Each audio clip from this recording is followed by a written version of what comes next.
Hello guys, this is your friend Naruto Audio Fanfics and we are back with a new fanfic.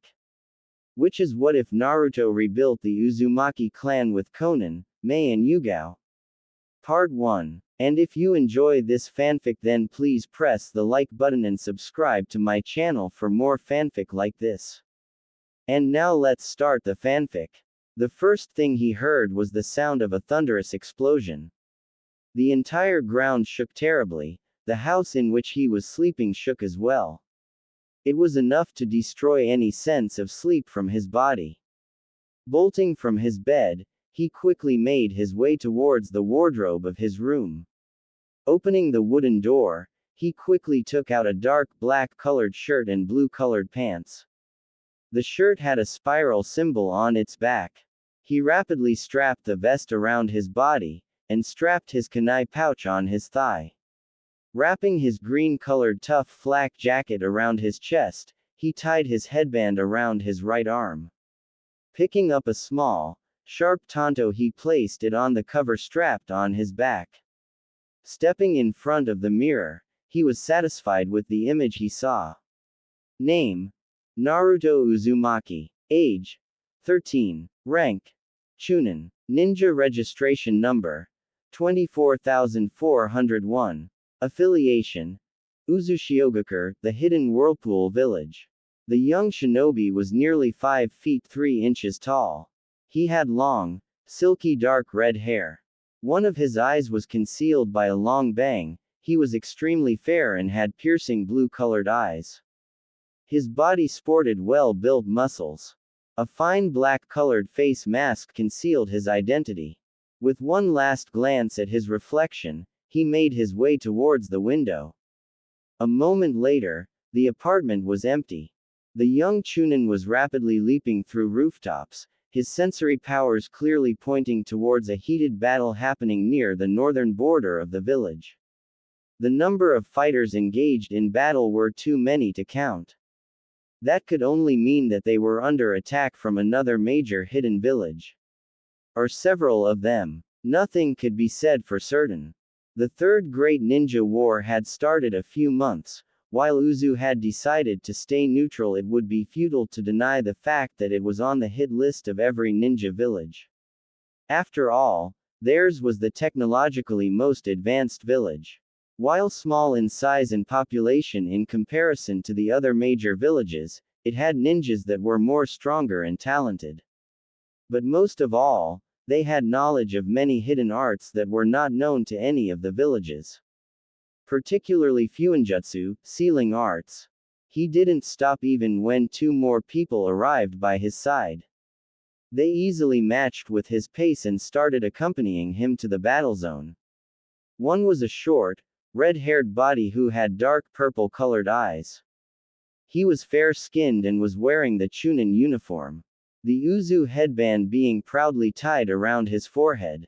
His hair were almost covering both of his eyes, and unlike Naruto who was carrying a tanto, this boy was carrying a large scroll on his back. He had served beside this boy for the past 4 years, graduated the academy with him, was placed on the same genin team and went on to become a Chunin with him. It was fair to say Nagato Uzumaki was one of his closest and most trusted friends. The other person was a girl. Unlike the 2 redhead boys, she had light silver-colored hair, a rare trait in a village such as theirs. She was fair-skinned and had the body of a kunoichi. Her long, silky hair were tied in a ponytail. She was also wearing a Chunin vest, with a special insignia of field medic attached to her left arm. She had an angular face, and a smile that would make many young males fall for her. Yet despite her looks, 13-year-old Akino Uzumaki was a deadly kunoichi. Like Nagato, she had also graduated together with Naruto, and had been on the same genin team. The trio had been promoted together to Chunin, and had performed many successful missions in the past. Naruto, what's going on? Asked Nagato. The boy sounded quite worried. Even nervous. We're being attacked, Nagato. This should be clear enough for you, scolded Akino, clear irritation and tension visible in her eyes. Why? Our village has absented from participating in the war, argued Nagato, sounding quite confused and a hint of betrayal seeping into his voice. I don't know. I just hope Konoha sends aid as soon as possible. There are just too many enemy forces for us to repel, and what troubles me is the fact that they managed to find the location of our village. Nobody in the past 60 years were unable to even get a hint of our location, said Akino. She took a rather forceful jump in frustration, cracking one of the rooftops. Focus on the task at hand first. The time for making assumptions will come later. Both the young arguing Chunin stared at their last teammate, the one who had stayed silent till now. It was extremely hard for them to understand even now that Naruto was actually Kushina Uzumaki's son. Considering how loud, boisterous the redhead woman was, her son was an entire different person.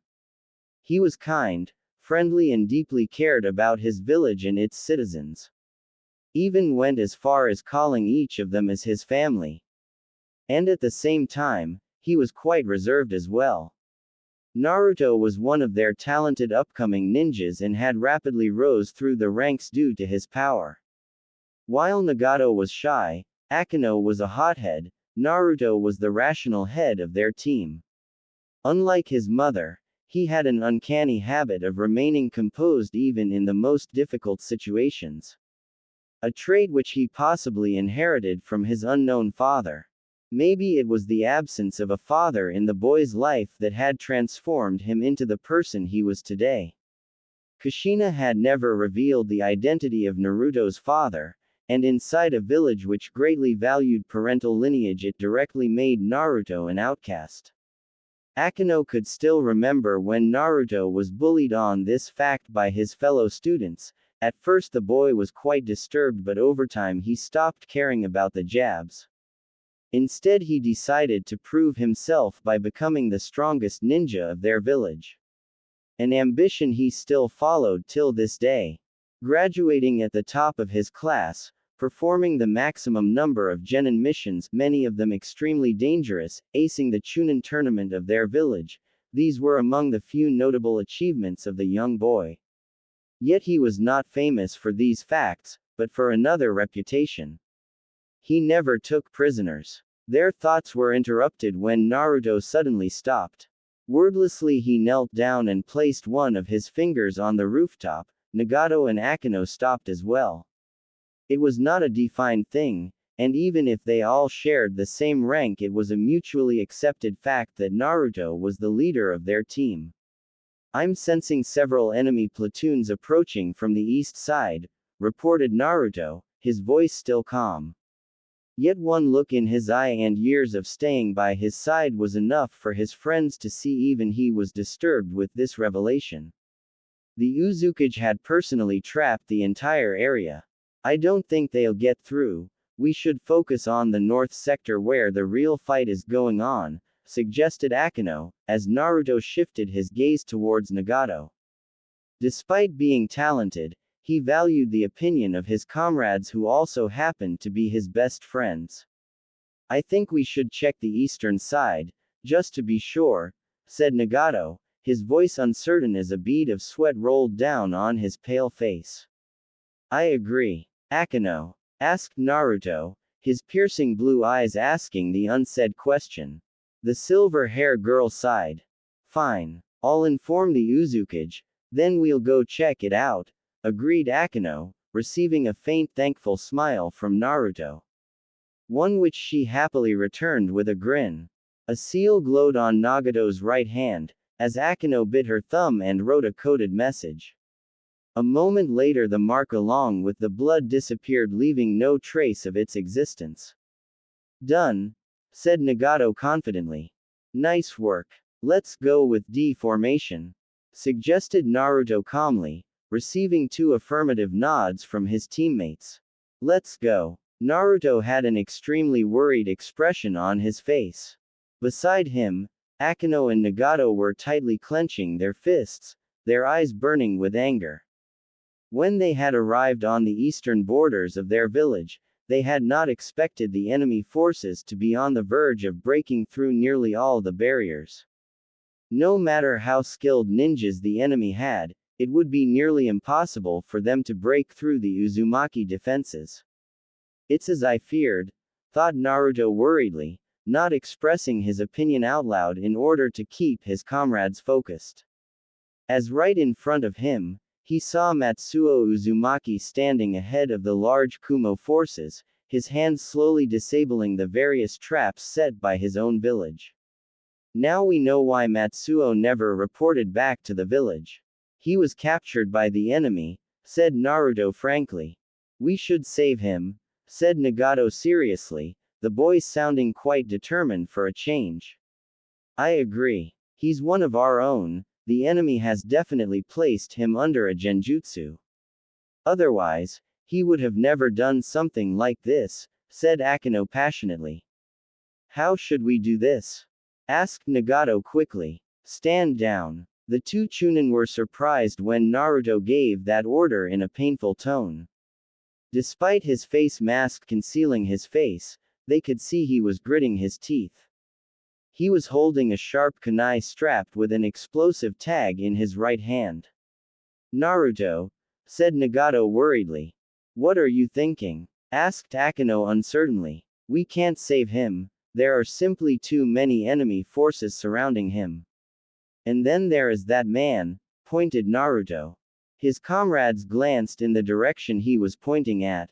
They froze. For there standing behind several Kumo soldiers was the Sandaime Raikage himself.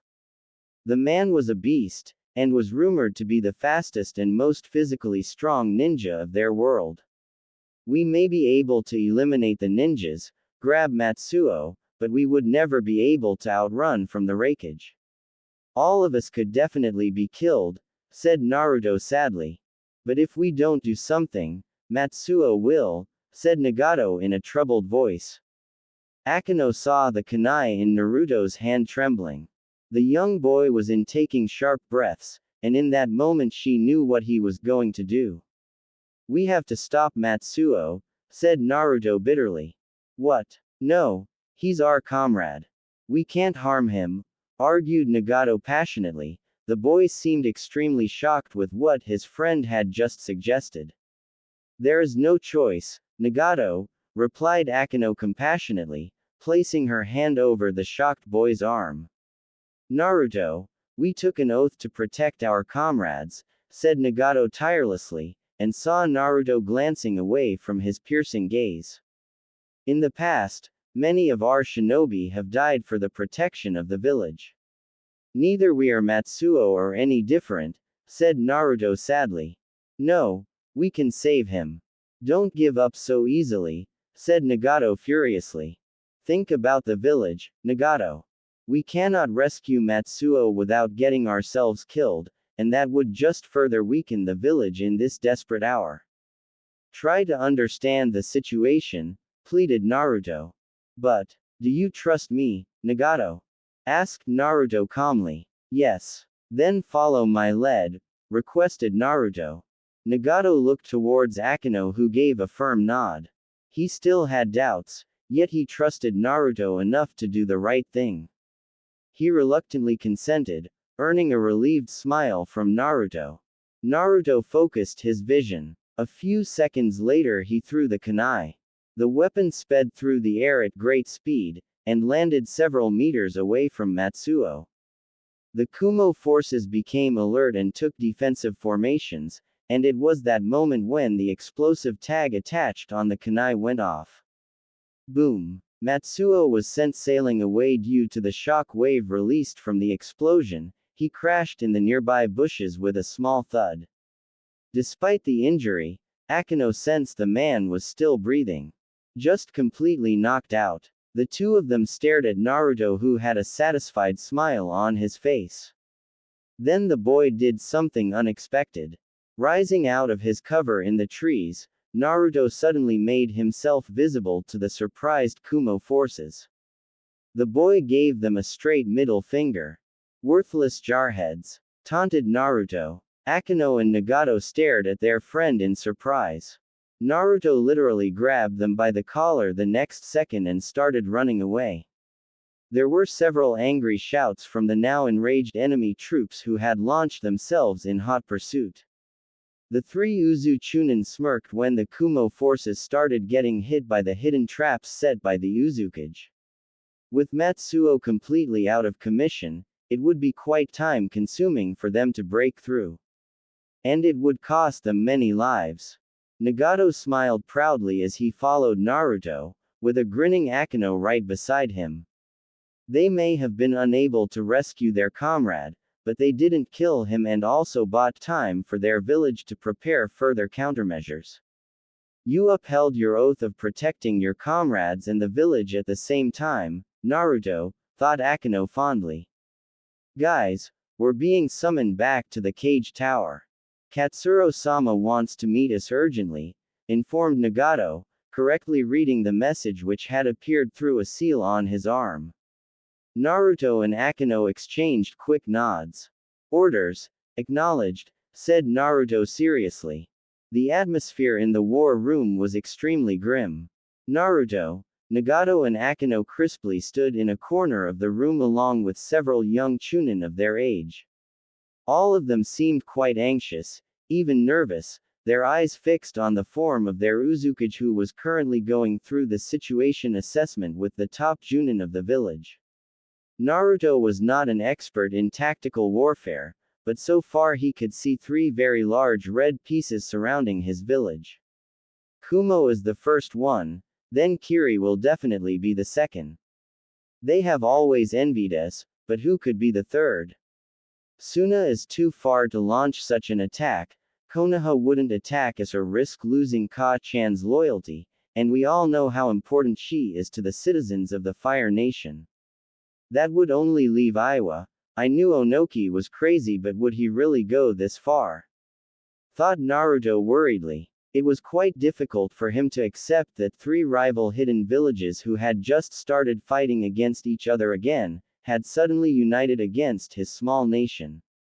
Naruto. He was brought out of his troubled thoughts when someone called for him. Akino nudged him and he saw it was none other than the Uzukage himself. Katsuro Uzumaki was a 50-year-old veteran ninja. He had been through the first two great ninja wars, and had shared close ties with both Hashirama and Tobirama Senju. The man's prowess in Fuinjutsu was enough to even make the 5 cages accept him as an equally powerful warrior. He was also the one who had helped in transferring the Kyuubi back into Kushina, when Mito Uzumaki, the first container of the 9 tails, neared the end of her life. Naruto stepped before his leader and knelt before him. I assume you understand the situation, Naruto, said Katsuro kindly, in a grandfatherly voice. The enemy forces have us outnumbered and surrounded. But we can defeat them, we are with you. All of us, Katsuro-sama, replied Naruto confidently. The veteran Kage and his aide glanced around the room and received proud nods from the young teen Chunins. It only lifted the Kage's shoulders proudly, as he placed a hand on Naruto's shoulder. This is the will of Uzu, which burns brightly in all of you. I want you all to carry it with you for the rest of their lives, advised Katsuro kindly, and was not surprised when Naruto looked at him defiantly. We can fight. Send us to the front line, and we will crush the enemy for the village, promised Naruto. Every young Chunin nodded seriously. I have no doubt about your skills and bravery. But we are heavily outnumbered, and I won't send all young lings to their deaths. It is also our duty to protect the civilians. If I send every fighter to the front, who will protect them if the enemy breaks through? Asked Katsuro patiently. What about support from Konoha?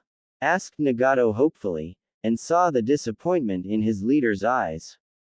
I have sent word to Kushina a few hours ago.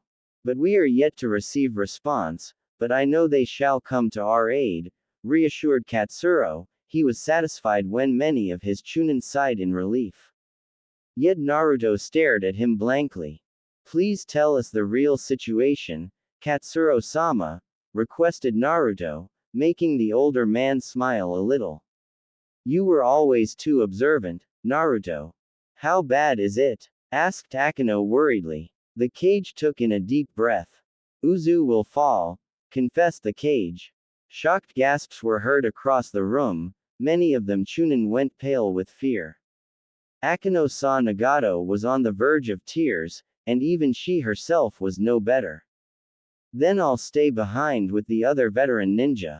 Katsuro-sama, you and the others escape as soon as possible, said Naruto confidently, his eyes calm and determination burning brightly in them. Before the touched cage could even speak, almost every other young Chunin stepped forward and knelt beside Naruto.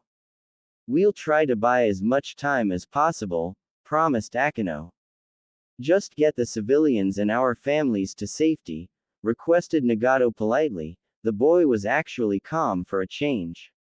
Everyone, said Katsuro, a lone tear falling from his eye. Uzu is not the bricks or walls of the village, but the people. We may lose our homeland, but as long as our people live on, there can be a future for them. But they will need a leader like you to guide and protect them. We are expendable, and as long as each of us draws breath, we'll fight to give you that future, promised Naruto. Pin-drop silence prevailed in the war room, as the shocked cage and his aide looked at all the Chunin. Not even one of them backed away, all of them proudly standing behind the form of Naruto. That's where you're wrong, Naruto, said Katsuro kindly, and placed his hands around Naruto's shoulders, making the boy stand up. The other Chunin also followed the action. I don't understand. We're just Chunin, our lives are not as valuable as yours. We want to defend our people, insisted Naruto. You're talented, Naruto. But you have much to learn, all of you are the best warriors in the elemental nations. But it does not change the fact that the enemy has us outnumbered and surrounded. More than that, there are 3 powerful cages leading the charge. Even all of you combined cannot face one veteran cage, explained Katsuro briefly, making many young teens flinch. But, protested Naruto, the children are the future of any civilization. If I let our children sacrifice themselves, then I will be betraying our entire family and will never be able to face my ancestors, much less forgive myself. I am proud to have soldiers like you, and it gives me hope for the future. I want you all to divide yourselves into small teams, each team shall take a small contingent of civilians with them. Old men, women, and children. You will take different routes and lead our people into Fire Nation. I've sent word to the Hokage. You all will be given shelter in Konoha, explained Katsuro, and saw some tension vanishing from many of the teens' faces. Can we trust them? Asked Naruto skeptically. I know Hiruzen Sarutobi. Despite our differences, he is an honorable man.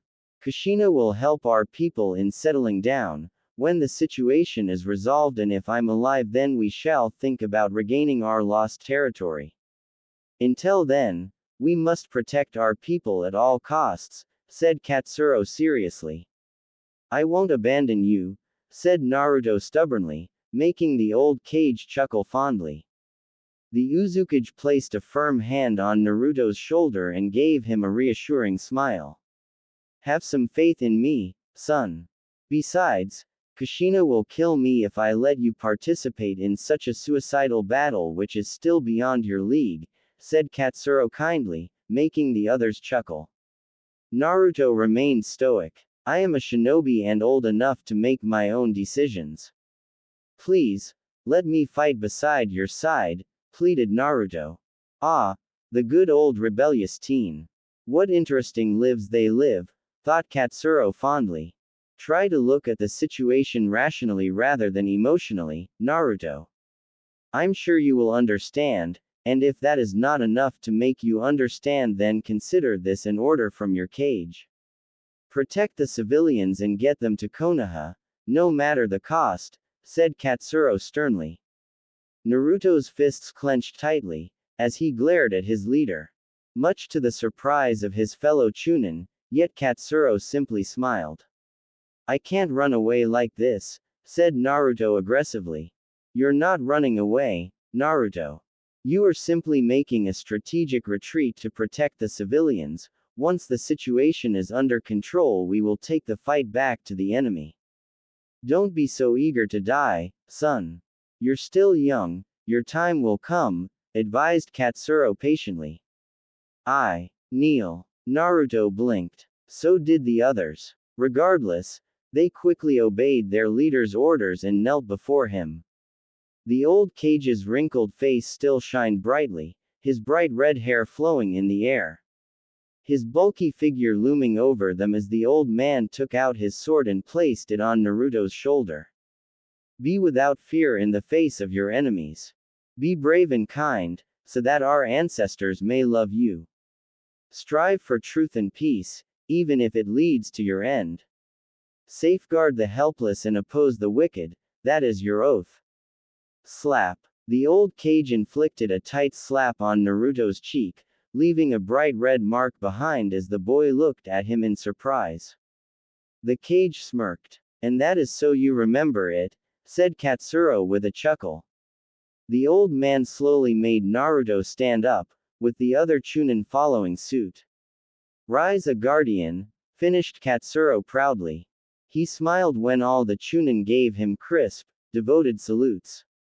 Naruto included, even as a lone tear slipped from the boy's eyes. One of the Kage's aide gave a scroll to a curious Nagato, and soon enough the Chunin quickly started to exit the room in order to carry out their mission. Naruto, Nagato and Akino also started to run towards the exit, when the Uzukage's voice stopped them. Turning around, they were surprised to see the Kage giving them a crisp salute. I leave the Uzumaki to you. Protect them, said Katsuro proudly.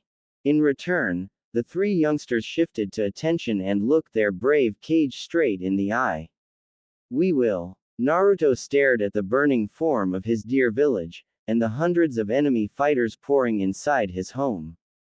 Beside him Nagato had tears in his eyes, while Akino and a few other Chunin had their fists clenched, anger and sadness burning in their eyes. He blinked away the tears that threatened to spill from his eyes. Taking a deep breath and remembering his oath he made to Katsuro, he turned towards his ninjas and the nearly 250 civilians whom they were assigned to protect and transport to Konoha. Many of them were crying, several were trembling with fear and anxiety, some were just sitting defeatedly waiting for death. All of them were surprised when Naruto stepped forward, his young, determined eyes staring right into their defeated gazes. You all think we're the unlucky ones, don't you? We have lost our home, our leader, our families. Limited supplies, limited people, and stranded deep inside enemy lines. Maybe it would have been better for us to die quickly, beside our warriors and our Uzukage instead of dying out here slowly.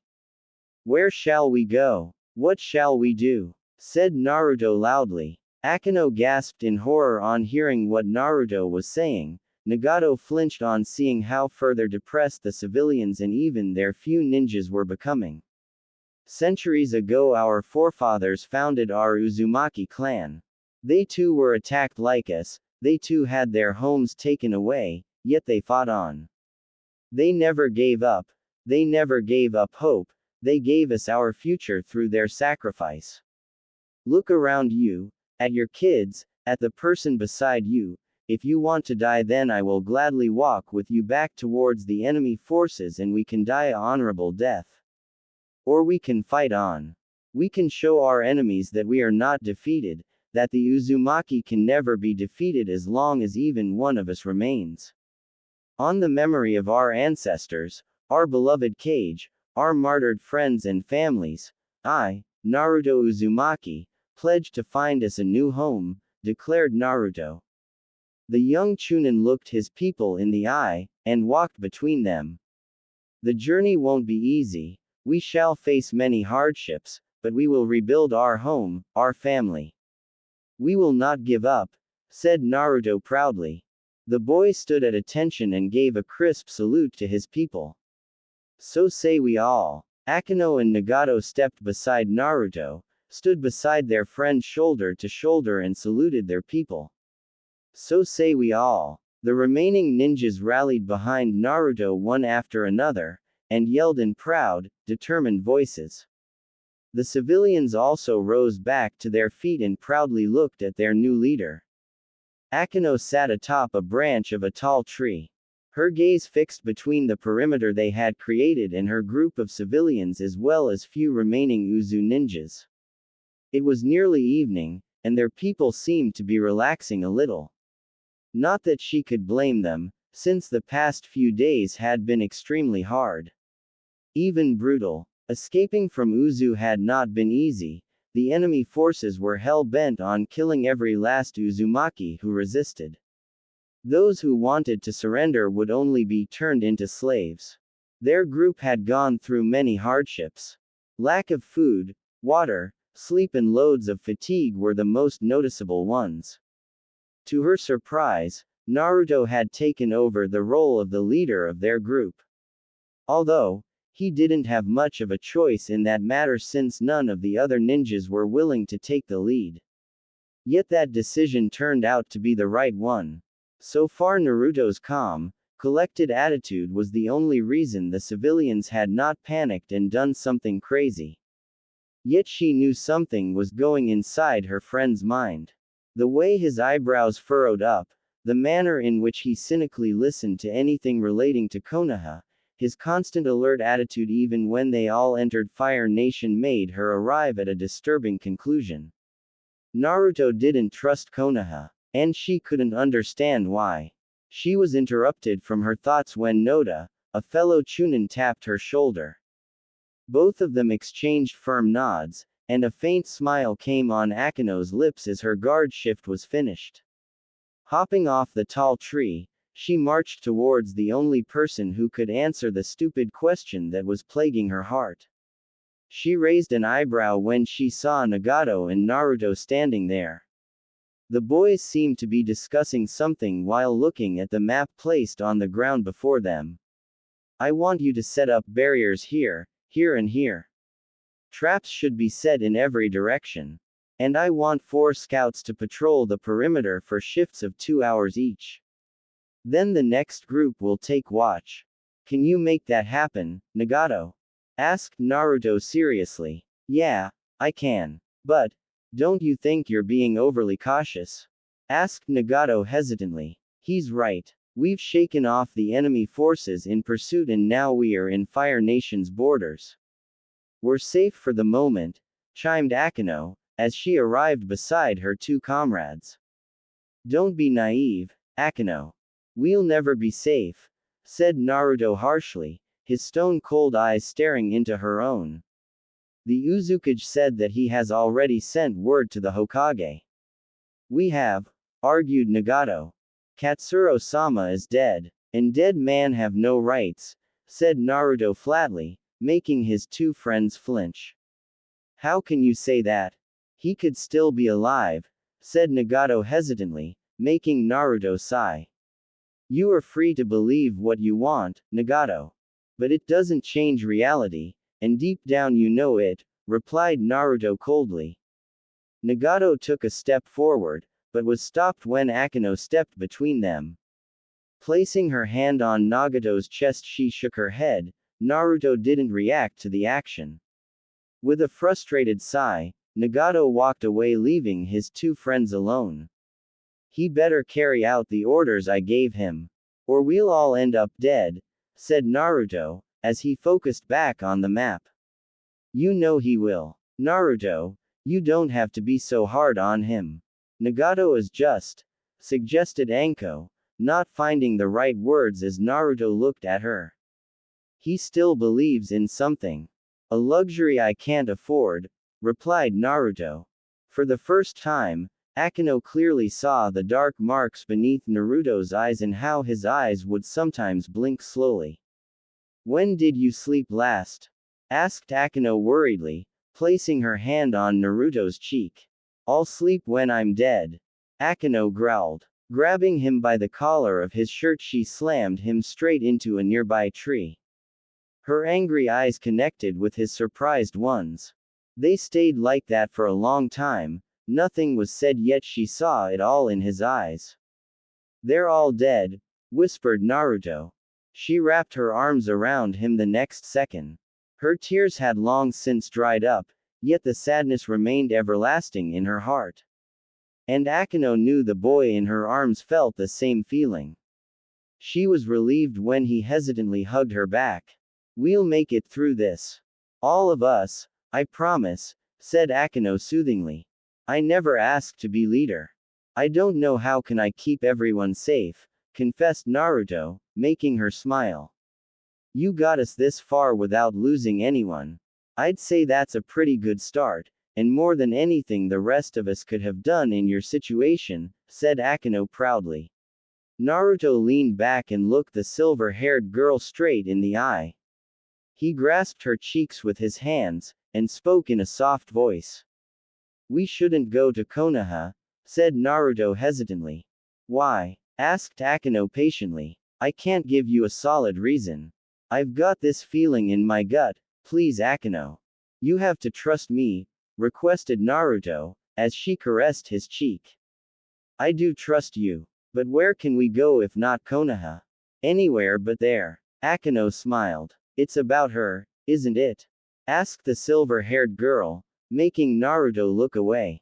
"There is that too. But this is not just about her. We can't trust Konoha. Where the hell were they when our village was attacked? Why didn't they send help when we called?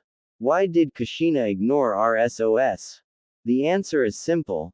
They didn't bother," said Naruto harshly. "You don't know that. And your mother will never abandon you to die," insisted Akino, as Naruto laughed. "Like she didn't abandon me my entire life." Akino grimaced. No matter what she wanted to say, it could never change the fact that despite having parents, Naruto grew up as an orphan. She had heard the story of a young Kushina leaving her infant son in Uzu. The Uzukage was the one who looked after Naruto, and the villagers were at the most cordial towards Naruto. He had been alone from the start.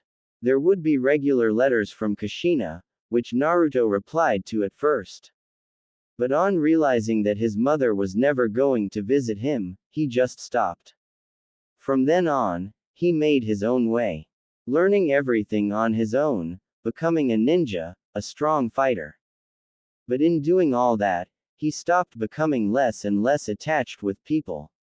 Even now, he wanted to protect their surviving clan members because it was a mission and he cared about them to some extent. But he barely knew even a handful of them. Naruto only trusted very few people, and fortunately she was one of them. But he didn't trust a mother who was never there, because for all he knew Kushina could not even be his mother. And it would be a cold day in hell before he trusted Konoha. The village that was at least partially responsible for his messed up life, the one that took his mother away, and the nation that definitely turned its back when Uzu needed them most. But they had nowhere else to go. And it made her realize something. "You're not coming to Konoha, are you?" asked Akino knowingly, making him smile a little. "You know me," replied Naruto with a shrug. "Naruto, I'll get the civilians to Konoha and complete my mission. Then I'll leave," confessed Naruto. "And go where?" asked Akino irritatedly. "Anywhere but Konoha. The world is a large place. I'm sure I'll find my spot," said Naruto coolly. "There is a world war going on, Naruto," argued Akino, and was surprised on seeing his determined gaze. "I am a loyal ninja of Uzumaki. I would rather die than swear my loyalty to any other village, not even Konoha. And I have my own goal," said Naruto confidently. "What is that?" "I want to recreate Uzu," said Naruto proudly. Akino was shocked. It had taken the entirety of the Uzumaki clan to create their village, and that was too before the shinobi nations were formed. And now there were barely a few hundred of them left, out of which barely 50 were ninjas. How could he possibly even dream of such an impossible thing? "It's impossible," said Akino in disbelief. So you say. But I will prove you wrong, replied Naruto stubbornly. There can be no peace in this war-torn world, Naruto, said Akino sadly, and took a step back when she saw a dangerous fire burning in his eyes. Nagato, who had been silently listening to the conversation from his cover behind a tree, was also intrigued by the determination that was present in Naruto's eyes. To stop this fighting, I'll become the god of this world. With those words, Naruto picked up his tanto and started walking away. Nagato, stop hiding. Grieving and crying won't change anything. The only thing we need to accomplish our desires is power, said Naruto harshly.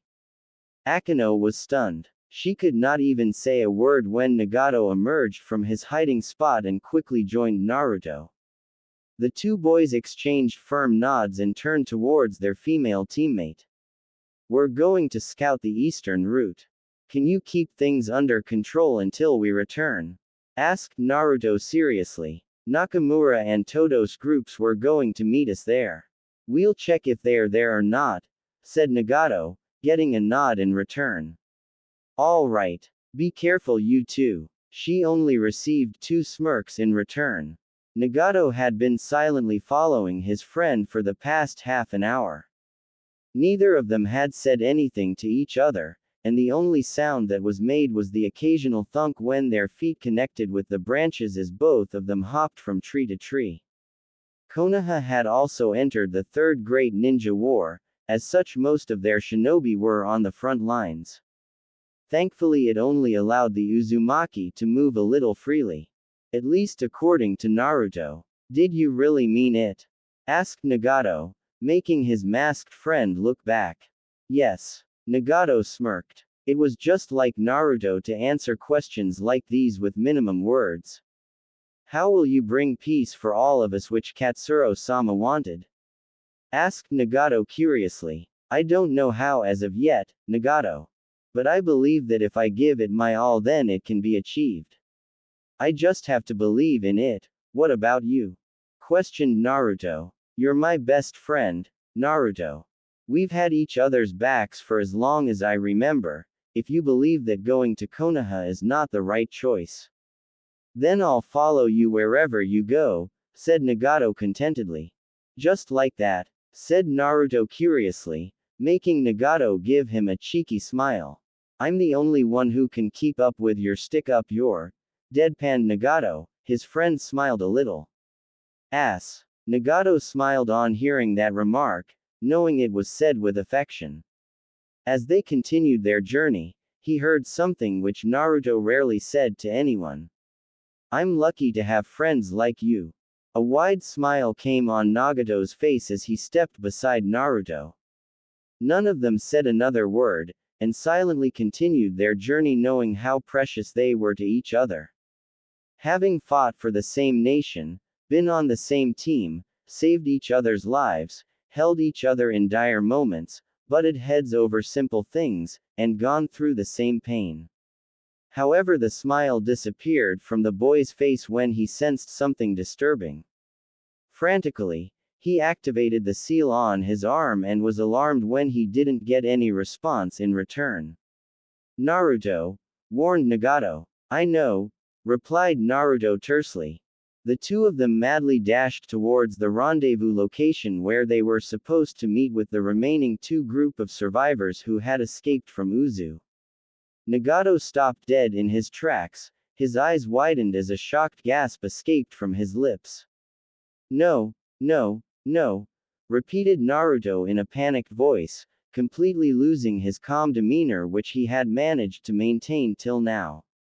Both of them painfully stared at the bodies of nearly 400 clansmen of theirs. The entire Uzumaki camp was on fire, with bodies scattered everywhere. The green grass had turned blood red, trees and bushes destroyed by the heavy fighting. Weapons lay scattered everywhere, with some still being held by their former users. Naruto quickly rushed towards the right side, Nagato followed him. Together they came across Nakamura who was barely breathing.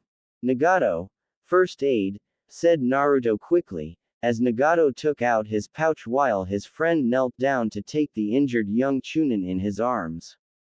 Save it, Naruto. It's too late for me, replied Nakamura, coughing up blood. Naruto tried to block the blood flow from the rather large hole in his comrade's stomach, but he was not a medic. And his comrade was too badly injured to be saved. Who did this? Asked Nagato sadly, as he knelt down and grasped the dying 12-year-old's arm. I don't know. They suddenly ambushed us. It was chaos. They were too fast. We couldn't see them, confessed Nakamura. They killed everyone? Asked Naruto furiously. Almost. Naruto. They took the children. I couldn't save them. I'm so. Naruto gasped when the injured boy collapsed in his arms, his eyes closing forever. Nagato gently helped in laying the corpse respectfully back towards the ground and placing the dead boy's sword back in his hands. He saw Naruto quickly wiping away his tears, yet the anger and pain only seemed to be increasing with every passing second. Nagato looked around his massacred people, and only one thought came to his mind. To come this far only to, thought Nagato sadly. Nagato, we need to go, said Naruto painfully. We should bury them, Naruto, requested Nagato, and saw the regret in his friend's eyes. There is nothing more we can do for them right now. But we do need to protect our group. Let's go, insisted Naruto. Realization dawned on Nagato as he instantly got back on his feet, and both of them started dashing back towards their own group to warn their remaining comrades. The ones who were now the last of the Uzumaki left in the world. Naruto froze. His hands were shaking, legs were trembling, his heart beating madly, eyes flickering from one direction to another. Beside him, Nagato had collapsed on his knees and was openly crying. For there lay in front of them another massacre. Men, women, old people all killed. The same devastation that had rained down on the previous Uzumaki groups had occurred to their own people. Someone had systematically attacked them, wiping out every Uzu ninja brutally. And there was no sign of Akeno anywhere. Along with the children of their camp, Naruto quickly took out his tanto, deflecting a hail of sharp kunai that would have killed him and Nagato. His last friend quickly took position behind Naruto's back, his eyes now sharply scanning their surroundings. To their shock, they saw human shadows emerge from every direction. Why didn't we sense them? Asked Nagato worriedly. The only ones skilled enough to evade our sensory powers could be Anbu, said Naruto darkly. He was proven right when several ninjas dressed in Anbu uniform emerged from the trees, bushes, ground, water. There were so many of them, their swords still stained with the blood of all the Uzumaki they had previously killed. Not even one of them made a sound, even as they surrounded the two boys from all sides. Get me the shorter one. He can still be of use, instructed a cold voice. Naruto looked up to see another Anbu standing on top of one of the trees. His face covered also by an animal mask like his minions. A large sword being strapped on his back. What Naruto didn't fail to miss was the man's eye on Nagato. Did you kill my people? Asked Naruto icily. So, you're the leader of this group. What a failure you are as a shinobi, taunted the veteran Anbu. Why did you do this? Asked Nagato in a broken voice. For the future of the hidden leaf, the Uzumaki must be processed, answered the man calmly. You butchered innocent civilians. We were your allies, you bastard. Yelled Nagato in a betrayed voice, tears freely falling from his face. There is no such thing as allies in this ninja world. If you were a true ninja, then you would have understood that no sane village would spend their resources after civilians. Uzu did this foolish mistake, and paid for it, replied the Anbu coldly. You gave those villages the location of our home. Konoha betrayed us, said Naruto icily, his grip on the tanto tightening even as the Anbu neared towards him. Your alliance was too costly for our village. Giving you hundreds of yen every year, along with food, medical supplies was too worthless. Instead we can use these same supplies to establish our dominance over the world. The remaining Uzumaki children will also lead meaningful lives while serving Konoha. I give you the same choice, suggested the Anbu leader. Who are you? Asked Nagato. That seemed to have destroyed any patience left in the Anbu leader. He simply gave a nod, and the next second Naruto froze when two Anbus appeared right in front of him. Naruto slowly opened his eyes and saw Nagato had placed himself between the two Anbu and his last friend. Two large slashes had appeared across the boy's chest as he stared at Naruto with painful eyes. Run! Nagato collapsed. The Anbus surrounded the trembling boy from all sides, their weapons raised to strike as their leader gave a nod. Naruto's terrified eyes were still fixed on Nagato's unmoving form, his body motionless, eyes closed, a pool of blood forming beneath him drenching the green grass. Memories of Uzu's destruction, the massacre of his people, Akino's smiling face, Nagato's promise and finally this. Ah! The Anbu leader's eyes widened and he swiftly jumped several feet away. On the ground, he saw his soldiers desperately grasping their throats. Some were trying to cover the holes that had appeared across their bodies. A few literally got blasted to little pieces. The young Uzumaki was robotically standing on his feet, his eyes turned completely black. Dark layers of energy were swirling around the body. Grasses started to wither, trees began to decay, the dead bodies everywhere started getting deforming to mere bones. You're the Kyuubi Jinchuriki's child. To think she lied to us, said the Anbu leader bitterly. Another group of Anbu who had previously stayed hidden arrived by their leader's side, forming a protective barrier around the man. Their eyes still staring at the freaky boy who was massacring the Anbu on the ground mercilessly. What should we do, sir? Asked one Anbu. This energy spike will definitely alert Konoha's barrier teams. The Hokage will have his best men on the way.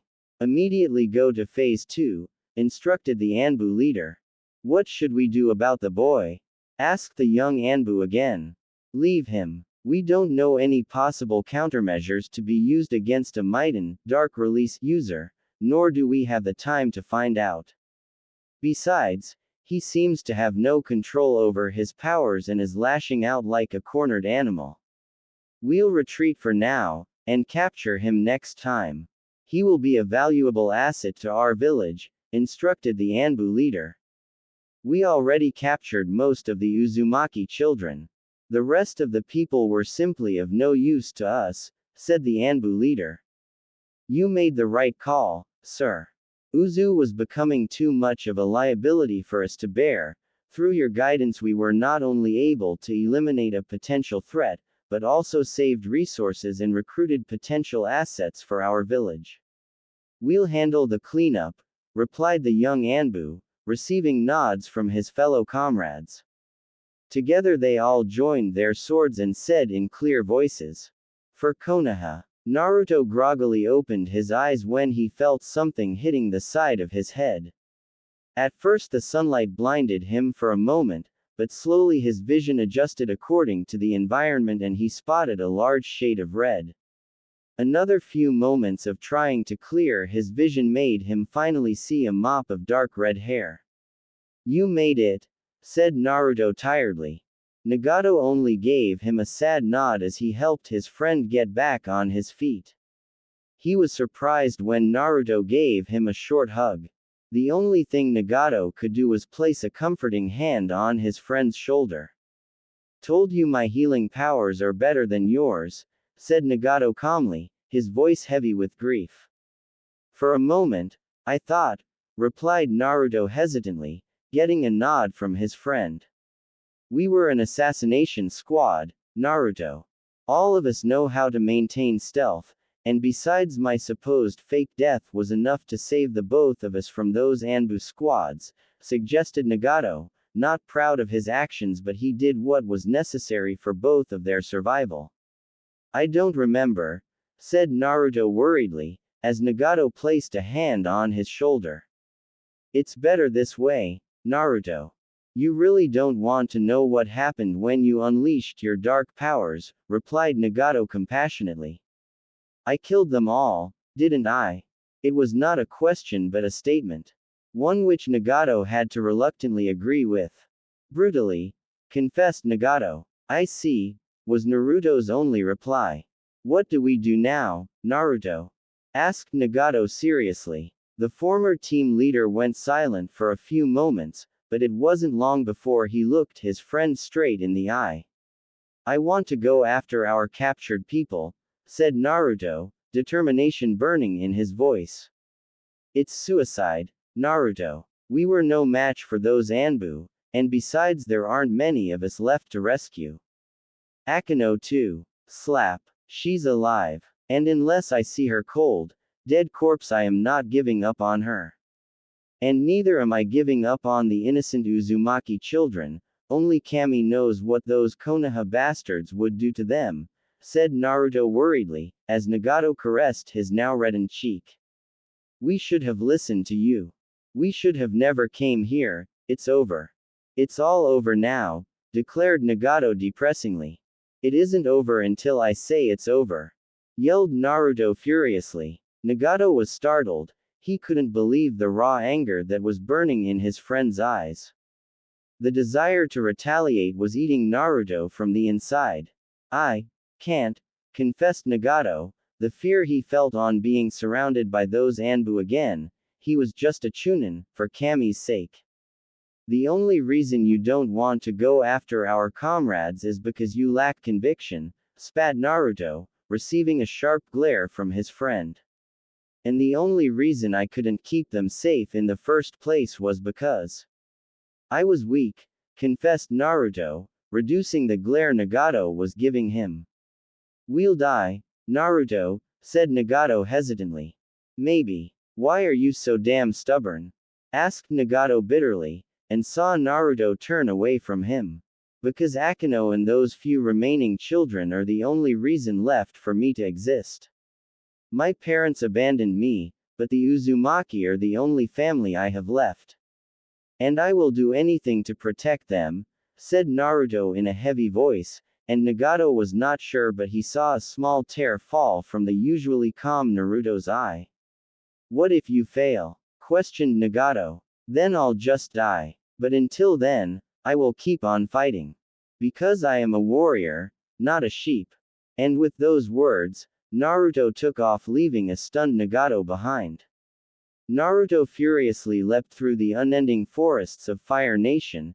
A smirk came on his face as he spotted another person arriving beside him. And he looked quite displeased. Took you long enough, scolded Naruto, receiving a mock glare from Nagato. You're crazy, said Nagato mildly, making his friend smirk. Wouldn't be the first time. Somehow, that made Nagato smile a little. So, what's the plan? How will we find out where they have taken our people? Or do you just plan to roam aimlessly until you stumble upon a trail? Asked Nagato irritatedly, since he had to run quite a few miles to catch up with his friend and team leader. Already done. When we fled from Uzu, I carefully planted hidden tracker seals on the children. Those little shits often get lost, so I took that precautionary measure to keep them safe. Who knew it would become so useful now, explained Naruto, as Nagato raised his eyebrows. I didn't know that, said Nagato flatly, as his friend looked ahead. It was a classified information. Only need to know basis, clarified Naruto stoically. And who needed to know? Asked Nagato knowingly. Nobody. Just me. Nagato sighed. This was just like Naruto, making plans by himself. Not that he could say anything in this case since that move was helping them right now. It were times like these that made him wish Akino was here. She was the only one who could truly understand Naruto. Maybe that was the reason Naruto was so hell-bent on saving their captured people. Or maybe he really cared. It was extremely hard to make conclusions when it came to Naruto, and even after all these years Nagato couldn't truly understand his best friend. Are you going to use your dark powers? Asked Nagato worriedly. Yes, said Naruto coldly. But you can't fully control them, said Nagato worriedly. Katsuro-sama was always teaching me new tricks to use my power for good. I haven't mastered them, but it should be enough to help us in a fight, said Naruto confidently. I still don't understand your powers, replied Nagato sheepishly, making Naruto shrug. Consider them a harmful side effect for being the child of a Jinchuriki. Another one of my mother's great gifts to me, said Naruto sarcastically. You don't miss her, Naruto? Asked Nagato hesitantly. Never knew in her the first place. All I had for a mother my entire life was a picture and few letters, and I don't care where she is or even if she is alive or dead, said Naruto icily. You don't mean that, argued Nagato, making his friend sigh tiredly. My case is different than yours, Nagato. You knew your parents, they loved you and cared for you unlike mine. And they were honorable ninjas who sacrificed their lives for the village, explained Naruto patiently. What about your father? Asked Nagato hopefully. Don't know, don't care, said Naruto coolly. Nagato merely shook his head. It was a futile effort to understand Naruto's attitude towards his blood family. He could only pray they never met face to face, or risk inviting a disaster. A seal glowed brightly on Naruto's hand, as he gave the signal to stop. Both boys quickly took cover in the lush green trees, as Naruto performed a set of hand seals and gently placed his hand on the bark of the tall tree he was hiding in. Nagato did the same. Can you feel them? Asked Naruto seriously. Yes. They're close, possibly underground, confirmed Nagato. Appears to be a large enemy base. Several mazes. We'll have to use our sensory powers at all times or risk getting lost, suggested Nagato. You're right. We do this quietly or risk getting ambushed again. Agreed. Questioned Naruto. Agreed, replied Nagato. Bring out SGE, instructed Naruto, still keeping his eyes closed. His senses honed towards the nearby enemy base. Nagato wordlessly brought forward the large scroll on his back, performed a few hand seals, and opened it by spreading a small amount of his own blood on the scroll's surface. Naruto quickly joined by his side, as both boys started gearing up. They were ambushed previously by hunters a few hours ago, and now it was time for the hunter to be hunted. Nagato felt quite nervous. While it was not the first time he was doing something like this, it still made him feel a little uneasy. The reason for this was his entire body being invisible to the well, not entirely. Documento, dark cloak. As soon as Naruto had whispered those words, the light around them had dimmed completely. Even the bright sun shining in the sky was not able to cast its light on the two boys, as the shadows of darkness had completely enveloped them. He saw Naruto concentrating deeply in order to solidify his mysterious jutsu, and it was costing his friend a lot of energy. Both physically and mentally. The Uzukage had once told Nagato and Akino that their teammate was perhaps the most darkest ninja in the world. Not because of his personality, but due to his powers. Might and Dark Release. A power which was yet to be understood by their world. Possibly Naruto was the first to wield it. Kushina Uzumaki, who was Naruto's mother, was also the Nine Tails Jinchuriki. While she never revealed the name of Naruto's father, she did reveal an incident when the Nine Tails seal almost broke. During one of her vacations, she was on a holiday with her supposed lover. The Kumo shinobi had tried to capture her again, and this had made her quite angry as she had suffered a similar attempt when she was a child. She had remembered how helpless she had been, and how badly the Kumo ninja had treated her. The raw anger had exploded, and not only did she brutally slaughter the Kumo team, but the nine-tails seal also nearly broke. Unfortunately, Kushina was with child at the time. Her body was overloaded with malicious nine-tails chakra, which also managed to affect her son who was still forming inside her womb. The sudden biological attack on young Naruto's still growing form corrupted more than half of his chakra pathways and the network entirely. The tailed beasts were in the end beings made up of chakra and mysterious energy, and were rumored to also possess varied emotions.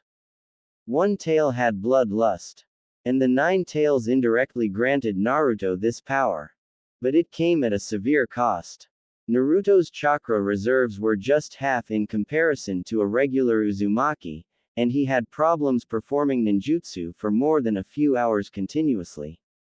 If he ever completely masters his dark powers, I don't think he'll even need ninjutsu in the first place, thought Nagato secretly. The Uzukage had personally cared for Naruto during his initial years. For there were incidents when Naruto got angry, and the damage his uncontrollable powers caused was immense. But instead of seeing him as a threat, the wise Uzukage taught Naruto how to control his powers. It was still a work in progress, and Nagato had seen the remains of those slaughtered Konoha Anbu. A live proof of what could happen if Naruto ever lost control. Still, the things a sane and in control Naruto could do were simply amazing. It was this reason alone that their team had performed several assassination missions despite being young in age. Nagato, stop moving, hissed Naruto. The sudden command made the younger boy stop instantly. He grimaced when he saw two tall Hyuga standing guard outside the entrance. They were strangely wearing regular Junin uniforms instead of Anbu clothes, and had their Byakugans active. They can see us, whispered Nagato in panic. Not if you stay still.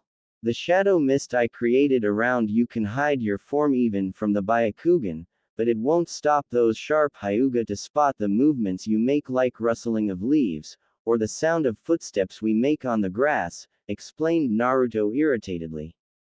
Nagato nodded obediently. He was a capable Chunin, but challenging a Hyuga's alertness was inviting too much trouble.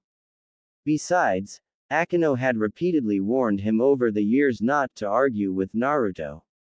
Especially when he was using his dark powers, it could lead to very dangerous situations. The fact that Naruto's left eye had turned completely red and was slit now was itself a large enough warning sign. And a visible proof of the effects the Kyuubi chakra's corruption in Naruto's body. So how do we get past them? Without making movements or sound? Asked Nagato, hoping Naruto had some solution. He regretted asking it, when he saw Naruto smiling sinisterly. Watch. That was all Naruto said before extending his right hand forward. A cold, icy look appeared in his eyes as he pointed his finger toward the Hyuga standing on the right side. Dewiryogen, dark illusions. At first nothing happened. But 2 minutes later, the targeted Hyuga deactivated his Byakugan much to the surprise of his comrade. Nagato saw Naruto grit his teeth and tightly clench his fist. Ken? Asked the other unaffected Hyuga. His fellow clansman was definitely not feeling well. I'm fine, Yamada, replied Ken calmly, receiving a nod from his concerned partner. Relieved, Yamada turned back towards his spot only to feel something sharp piercing his throat. Barely reactivating his Byakugan, he was able to see the attack had come from none other than Ken, who remained stoic even as he plunged another kunai into his clansman's heart. Yamada collapsed. Ken quickly dragged his dead partner to the nearby bushes, created a shallow grave and tossed the body inside. He then performed a simple water jutsu, thereby wiping out the blood stains on the ground. Nagato saw beads of sweat roll off Naruto's forehead. That move was definitely taking a toll on his friend. The twisted Hyuga then came forward and knelt before an invisible figure. "How many people are in the base?" whispered Naruto in a rough, tired voice. 25, my lord, replied the Hyuga blankly. "I see. Where are the captured Uzumaki children?" asked Naruto. "I don't know," replied the Hyuga, making Naruto frown disappointedly. "What do you mean?" asked Naruto bitterly, as Nagato got a brief idea as to what could be happening here. "Who is the commander of this base?" asked Nagato suddenly. The Hyuga stared blankly into nothingness but didn't give any answer. Nagato looked towards Naruto. "Answer him, slave," commanded Naruto. "Yes, master. This is not a base, but a private research laboratory of Konoha. Its current head is Orochimaru," confessed the Hyuga. "Nagato, have you ever heard of a ninja with this name?" asked Naruto seriously. "No. He must be a rising ninja. Which rank does this Orochimaru hold?" asked Nagato quickly. "Junin. Is he inside the base?" asked Naruto darkly. If this Orochimaru had even harmed a single hair of his clansmen, then his fate would be even worse. "Not at the moment. But he will be here soon," said the Hyuga honestly. "Very well. Go back to your post and act normal," commanded Naruto. The Hyuga nodded and went away quickly. Nagato instantly turned towards his friend, 100 questions floating in his eyes. But he summed all of them up in 7 words. "How the did you do that?" asked Nagato, only to receive a sharp look from his friend. Later. "I can't control this Hyuga for long, let's infiltrate the base." "You clear on what we have to do?" asked Naruto seriously. "Yes. Noise discipline is necessary," agreed Nagato, as a grin came on his friend's face which actually made him look more scary than reassuring. "Let's kick them in the balls." Naruto swiftly ran through the dark corridors of the base, with Nagato just a few steps behind him. Even he had to admit, whomever built this place had quite creepy tastes and was fond of puzzles. If not for his sensory powers, he doubted he would ever be able to get to his captured comrades without getting lost. And he had to finish his objectives in a limited time window, without getting caught. Pretty tall order for a Chunin present deep inside enemy lines. But he had to do it regardless of the odds. Leaving comrades behind was not his way of working, especially not innocent children. And he would rather face damnation to hell than let Akino rot in such a creepy place full of Konoha scum. He saw a young female dressed in a lab coat exit from one of the rooms, her expression cold and uncaring. Without hesitating, the Uzu Chunin who was leaning from the ceiling hidden by dark shadows lurched down. Naruto's small, sharp tanto pierced through the woman's throat, thereby suppressing any scream she could have made. Nagato had already made his move, and before the woman or the erupting blood from her body could hit the ground, the younger Uzumaki sealed her body and the red liquid inside a scroll. The sealed scroll was now tightly placed back in a bag which Nagato was carrying on his back. The entire ordeal was over before it even began, with no trace left of the woman or how swiftly she was assassinated. Naruto turned towards his partner and communicated his intended message through practiced hand signals. "My shadow cloaks will only last for an hour or less. The jutsu cast on the Hyuga not more than 45 minutes. We need to speed up," conveyed Naruto silently. "Understood. Maybe you should have killed the last Hyuga guard," suggested Nagato, through his own hand signs.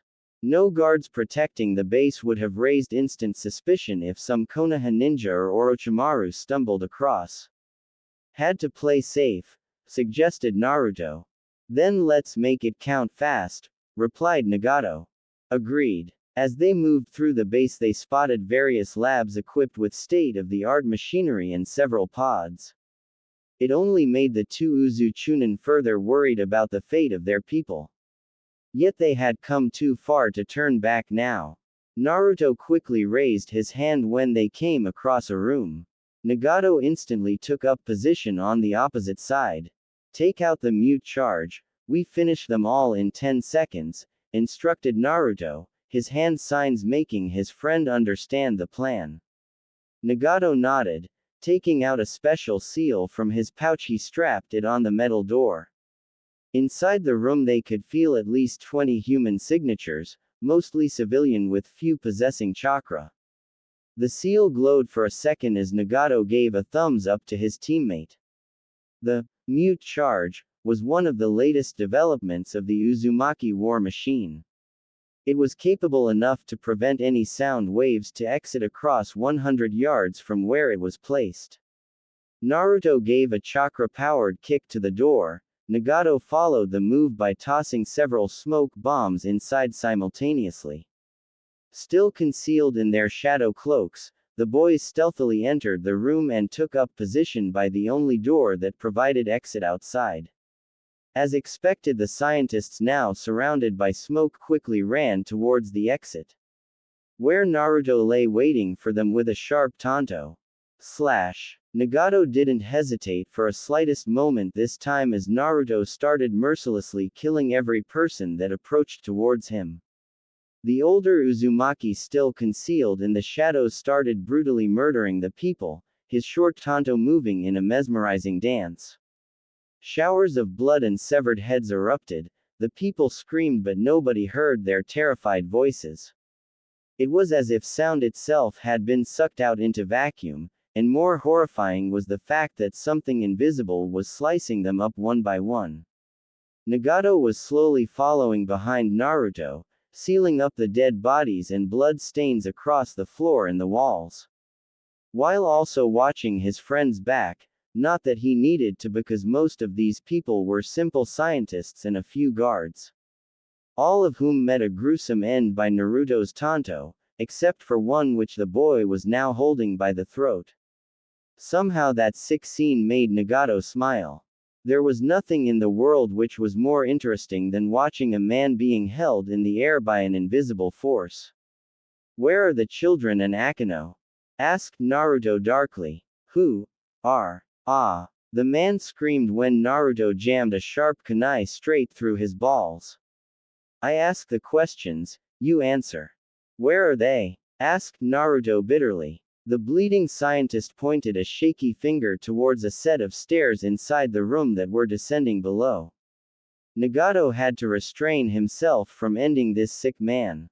"Are there any other escape routes apart from the main entrance? Don't lie or the next sharp weapon goes through your neck," warned Naruto. "There's a secret exit inside the main lab below, on the far right corner," whispered the scientist. "Good," commended Naruto. "Please let me go. I have kids," pleaded the middle-aged man. "So are those children whom you are experimenting upon just expendable? Nagato, will you do the honors?" asked Naruto distastefully. Slash. With great speed, Nagato beheaded the man, and before his body or the blood could even hit the floor, all of it was sealed inside a scroll by Nagato. The entire room was now empty, with no signs of a small massacre ever happening. No bodies, no blood, no evidence. It was as if a ghost had stumbled across the base and made everything vanish. Without wasting any more time, the two boys quickly descended downwards through the series of long stairs. Nagato felt extremely relieved when Naruto dispelled the shadows that had been concealing their presence so far. That was after they had murdered the two guards and two scientists inside the room, following up by sealing the bodies in blood, thereby eliminating any trace of their existence.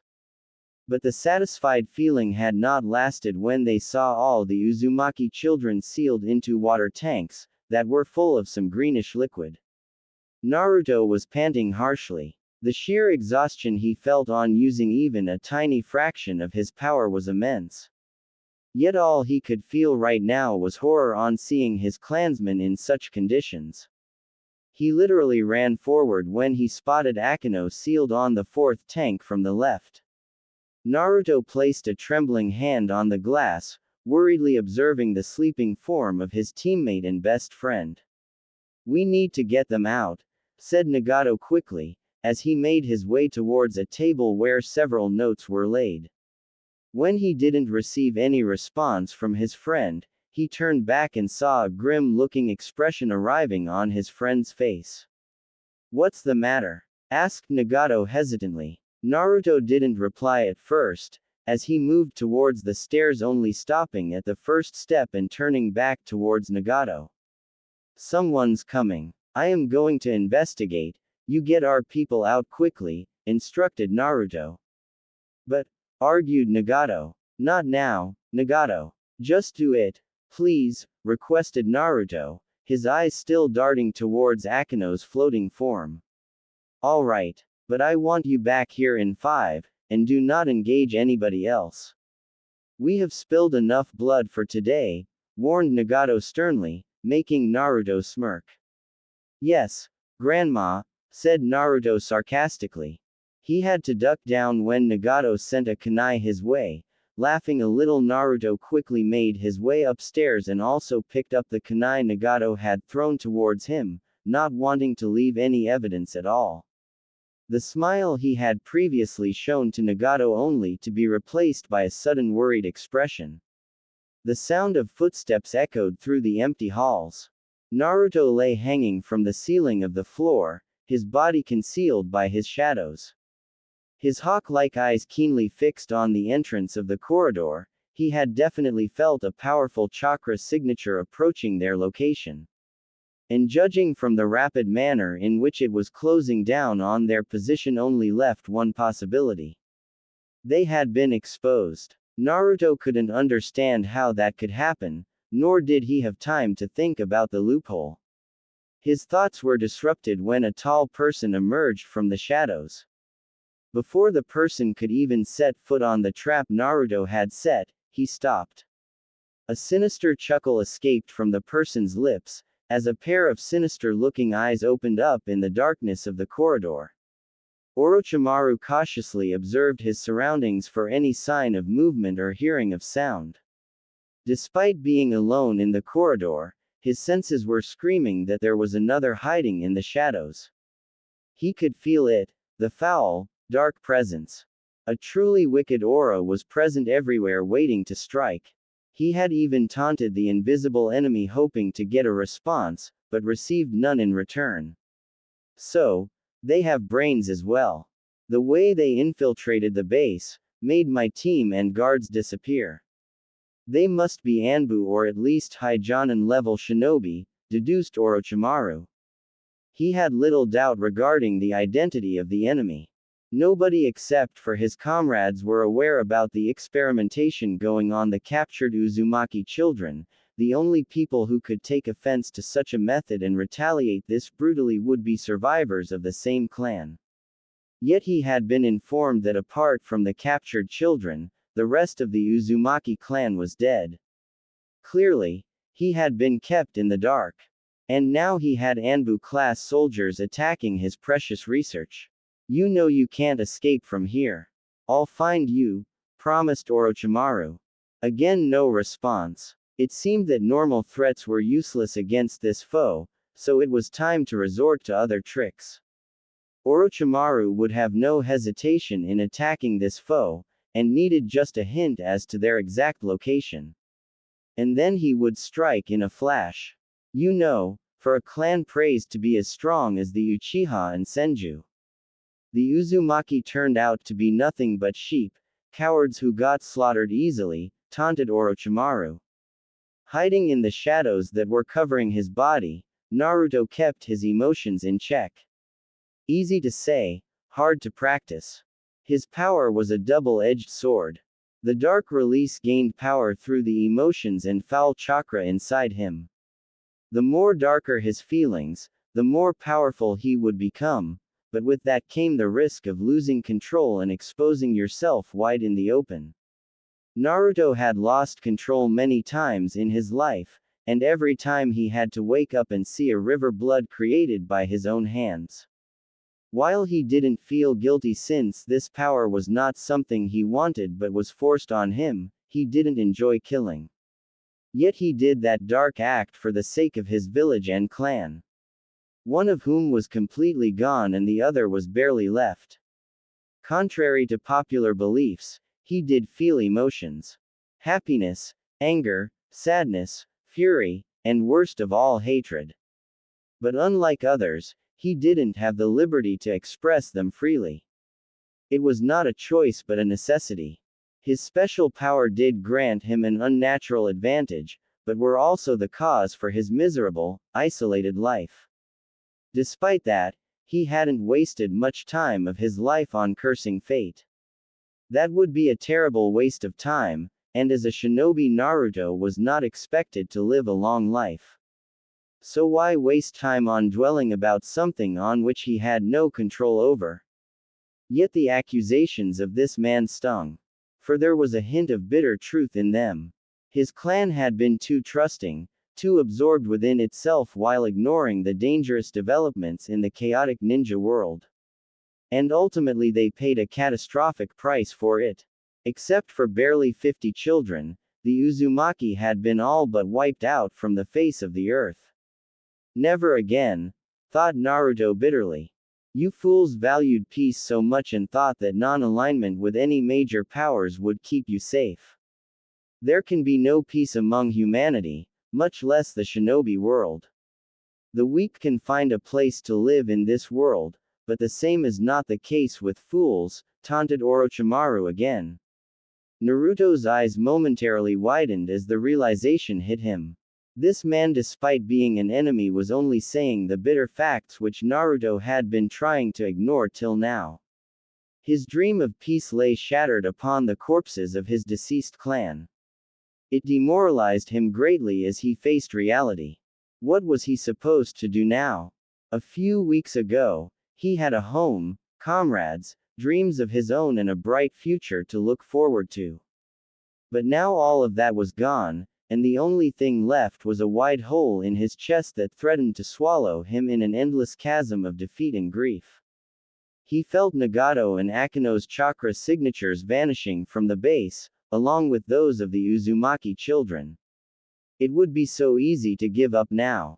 Nagato and Akino would make sure the children survived, he had no family left who would truly miss him. His dreams of peace seemed impossible now on witnessing the traitorous world around him. No. An enraged voice from his subconscious yelled rebelliously with so much fury that it startled him. Why should he die? Were his dreams not worthy for this world? In a time when people did what they wanted, didn't he also have the right to fulfill his desire? Neither Iwa, Kumo, Kiri, Konoha or as a matter of fact any hidden village had a shred of compassion or sympathy for each other. The world was a jungle. The strong survive, the weak die. The Uzumaki had been weak and naive, so they were devoured. I will make my dream a reality, no matter the cost. This I pledge as Naruto Uzumaki, thought Naruto passionately. Orochimaru was actually surprised when a mass of shadows started swirling in front of him. Inside he saw a teenage boy with one red eye staring at him, his face covered by a mask, but nobody could miss his dark red hair. What shocked the Konoha Jonin was the look in the boy's eyes. The gaze of a predator. Thank you for teaching me something fundamental, said Naruto sincerely. And what is that? Asked Orochimaru curiously. The boy smirked deviously. That the absolute truth is useless in this world. The only thing that truly matters is the power to freely accomplish one's dreams, said Naruto calmly. What's your name, boy? Asked Orochimaru seriously. The redhead simply gave a mysterious smile while raising two of his fingers. Orochimaru instantly prepared for battle. Boom. Multiple explosions started happening across the entire base, and Orochimaru didn't need more than a second to understand what was going on. He instantly looked towards the boy who had almost disappeared back into the shadows. You'll find out soon enough. With that promise, the boy vanished back into darkness.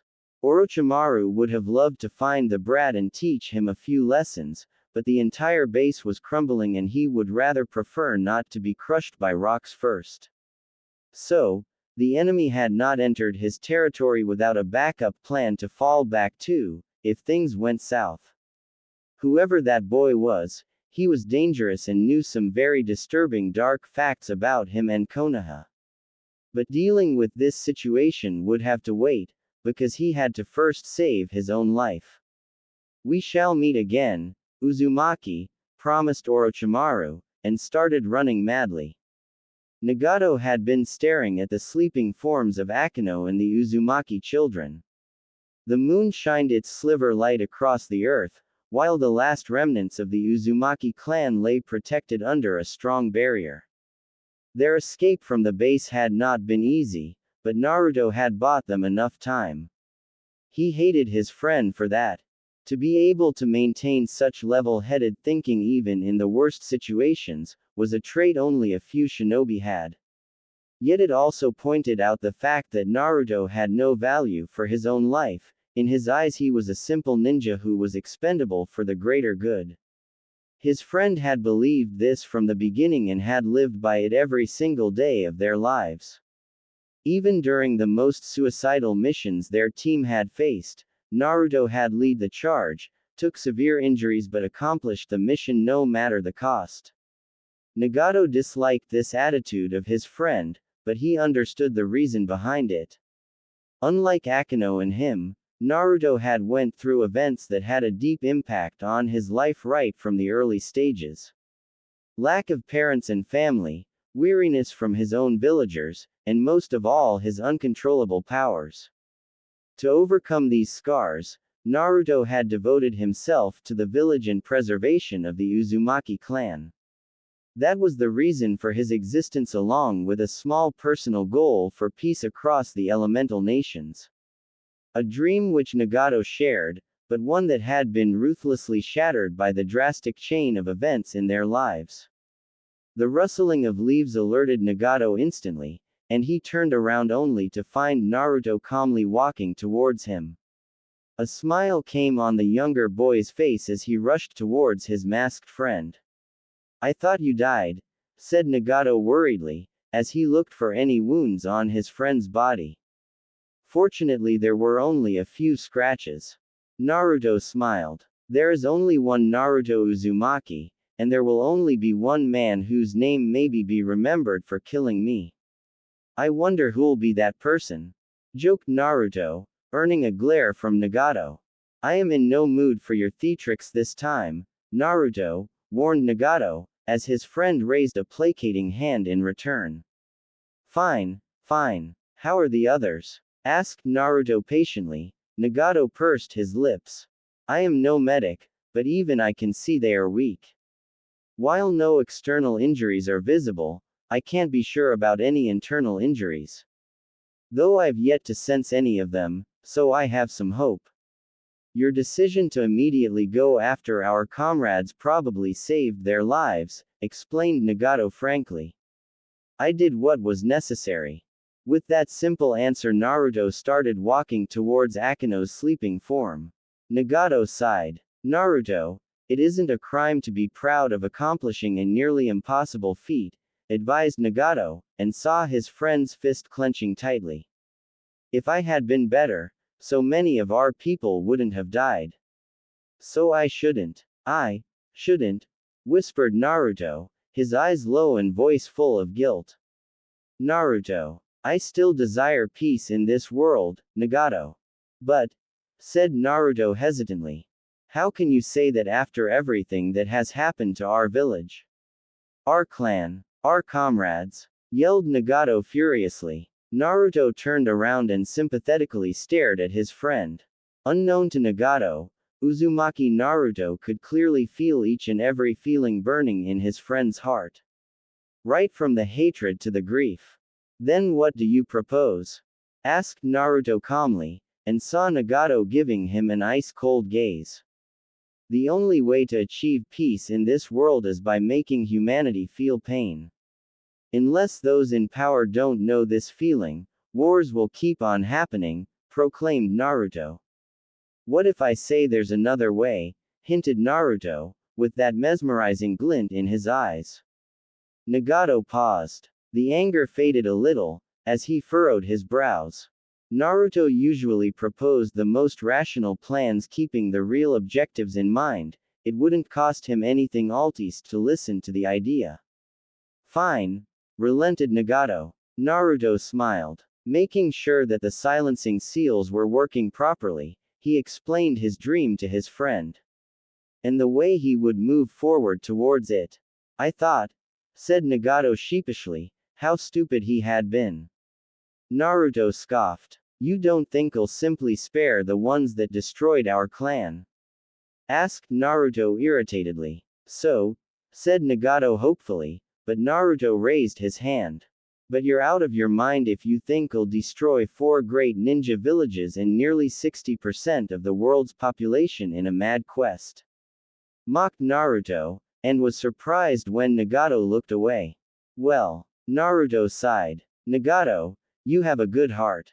But try to think with your brain first and heart later. It'll keep you alive and help you in accomplishing your goals, suggested Naruto. TCH, muttered Nagato, his friend suppressed a chuckle. Despite entering his teens, Naruto knew Nagato was a child in many ways. I swear to you, Nagato. I'll make the culprits of our people pay with their lives, but I won't destroy the world in an act of revenge. Destroying is easy, developing is hard, advised Naruto sagely. You and your quotes. What were you, a historian in your previous life? Teased Nagato. Hey, doesn't sound like a bad idea, agreed Naruto, making Nagato truly smile. Naruto, can we truly have real peace someday? Asked Nagato seriously, and looked his friend straight in the eye. To his credit, Naruto never wavered. He stepped forward toward the younger boy, his steely gaze connecting with Nagato's doubtful gaze. I'll never give up. Nagato's eyes widened. Smiling, Naruto extended his hand towards his friend. Instead of using our powers for destruction, let's use them to change this world into something better. Promise me? Asked Naruto hopefully. Nagato stared at this boy, his right hand automatically rising to meet with the one Naruto had extended towards him. He didn't know what this feeling was that always made him believe in this boy, but it was enough to keep alive the tiny flicker of light in Nagato's heart. Maybe you can save this world. I shall believe in you, Naruto, promised Nagato secretly. Outwardly, the younger Uzumaki only gave a nod to his friend. The atmosphere inside the conference room was extremely tense. The people sitting in their comfortable chairs were leaders and considered the best among the masses of Fire Nation. Yet all of them had varied expressions ranging from shock, anger, trepidation, fear and grief. Hiruzen sat in the center, a weary expression visible on his face as he regretfully grasped his forehead. Is this really true? Asked Hiruzen sadly. Positive. The Uzumaki have been completely wiped out, their village destroyed and all inhabitants killed, declared Danzo Shimura. Minato Namikaze stood beside the tired third Hokage along with Jiraiya. The white-haired student of Hiruzen was glancing at the blonde Junin whose face was a perfect mask of calm and control, yet the clenched fists were enough to show Jiraiya what he needed to see. The Uzukage and all fighters offered a valiant fight to the combined armies of Iwa, Kumo and Kiri. So fierce was the battle that the outnumbered Uzumaki successfully wiped out nearly 30% of the enemy forces before being destroyed, said Danzo respectfully. He may not have been a true fan of that clan, but he respected power. And even in their demise the Uzumaki had provided their worth to Konoha. Shocked gasps were heard across the room as the clan heads and top Junin and Anbu heard the news. It was a rare feat for any single clan to inflict so much damage against the combined power of 3 great ninja villages. It only highlighted the power of the Uzumaki, a distant relative of the Senju clan. Speaking of which, Tsunade Senju closed her eyes in grief. She may not have shared close bonds with her distant relatives, but they were still family. Were there any survivors, Danzo-sama? Maybe a few could have escaped while the fighters bought them time, said Minato hopefully. You're right. A few did manage to run towards our borders, but were eventually hunted down and killed. It not only highlights our utter failure in protecting our allies but also points out how vulnerable our own borders are. And the threat that looms over our great village, proclaimed Danzo. My son. Many of the clan heads gasped in shock on hearing Kushina's trembling voice. As far as they were told, the redhead's first child had died on birth. Apparently, that had not been the case. Their eyes shifted towards Hiruzen, who sighed. Danzo gave him a stern yet prodding look. The child was a boy. Konoha had always followed a secret treaty with Uzu known only to the respective cages of each village.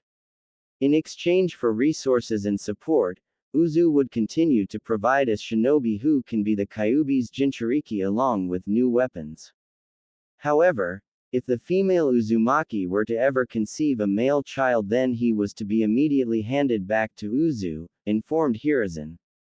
A logical way of thinking.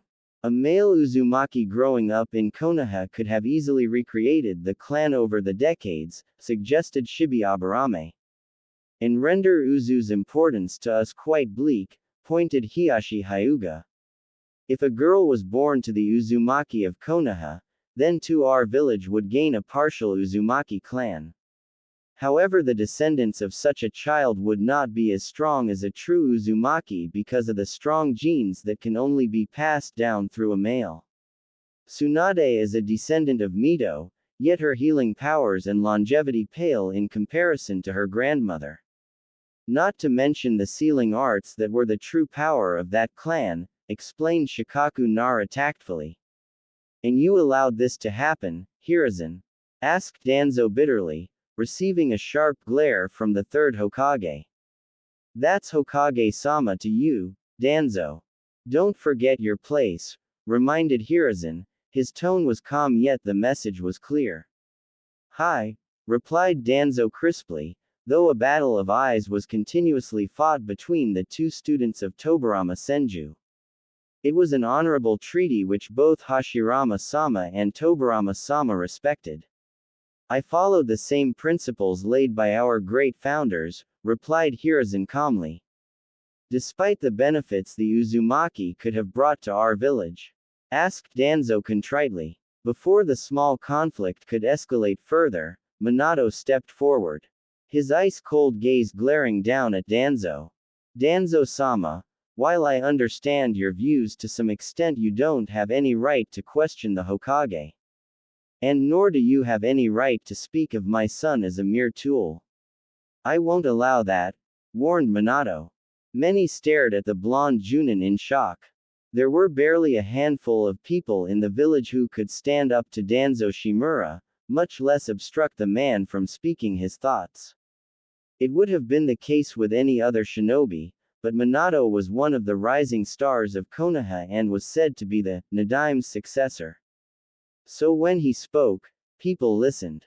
Danzo subtly saw the clan heads, Jiraiya, Tsunade and many others secretly agreeing with the blonde Junin. I see. It was an inappropriate of me and I apologize, said Danzo curtly. Hiruzen instantly narrowed his eyes on seeing the sudden change in his friend's behavior. This was not good. Danzo rarely apologized to anyone, and when he did there would always be some agenda behind it. The Hokage saw the same cautious look in Minato's eyes, and was impressed with him further.